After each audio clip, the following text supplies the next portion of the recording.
అన్నా O T అన్నా. ఆయిషా నువ్వు లోపల వెయిట్ చేయి, నాకేదో కాల్ వస్తుంది, మాట్లాడొస్తాను. రే ఇలా రా.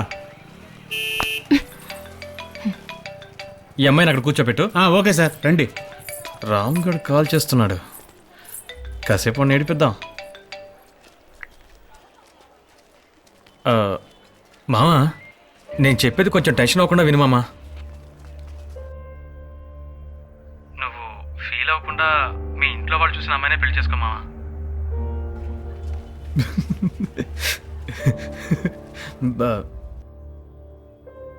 నేను బాగా ఆలోచించాను. ఆయేషా మీ ఇంట్లో వాళ్ళకి అస్సలు నచ్చలేదురా. పెళ్లి చేసుకుంటే సంతోషంగా ఉండాలి మావా. మీ అమ్మా నాన్నలు చెప్పిన దాన్ని బట్టి ఎందుకనో నువ్వు ఆయేషాని పెళ్లి చేసుకుంటే సంతోషంగా ఉండలేమనిపిస్తోందిరా. నీ సంతోషం కోసం ఒక అమ్మాయి జీవితంతో ఆడుకోకరా, అది చాలా తప్పు. దీన్ని ఇంతటితో వదిలే ఏంటి.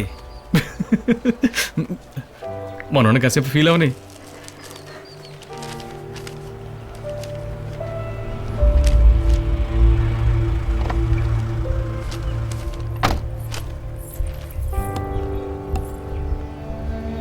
సార్ 11 గంటలు అవుతుంది, వెళ్ళి తీసుకురండి సార్. వెళ్దాం ఉండవయ్యా, టైం అవుతుంది కదా. 12 గంటలకు కదా ముహూర్తం. మీరు రాలేదని ఆయన భయపడుతూ ఉంటారు సార్. ఏయ్ వాడిని భయపడినిలే, కొంచెం థ్రిల్ ఉండాలి కదా. రేపు ఎప్పుడైనా పిల్లలకి వాళ్ళ పెళ్లి ఖర్చు చెప్పేటప్పుడు ఒక ఇంట్రెస్ట్ ఉండాలి కదా. ఆయన ఫోన్ చేయొచ్చు కదా. వాడి నంబర్ మేము బ్లాక్ చేశాం కదా. పాపం సార్ ఆయన. ఏయ్ ఇవాళ వాడికి బర్త్డే. ఈ బర్త్డేకి వాడికి గిఫ్ట్ ఆయేషాయే. ఇంతకంటే ఫ్రెండ్కి పెద్ద బర్త్డే గిఫ్ట్ ఎవరిస్తారు చెప్పు.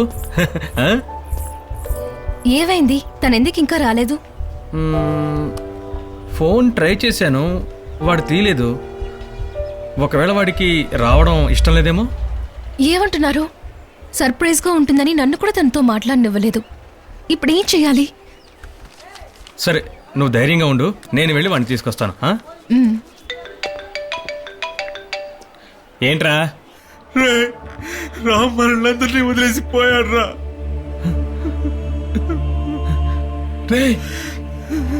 ఏంట్రా నువ్వనేది?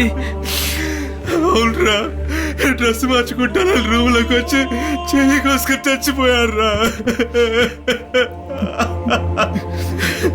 మేమంతా హాస్పిటల్కి వెళ్తున్నారా.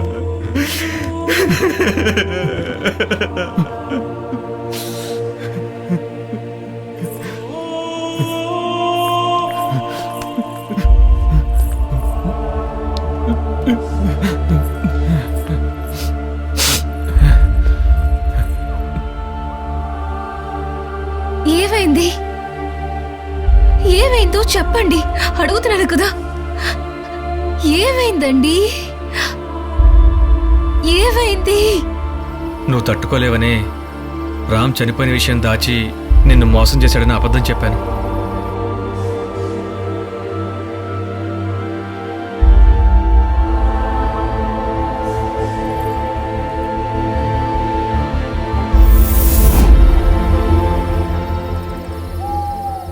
నేను తమాషాకి చేసిన తప్పు వల్లే మీ ప్రాణాలు. అరవింద్, జరిగిందేటో నాకు తెలుసురా. ఇందులో నీ తప్పేమీ లేదురా.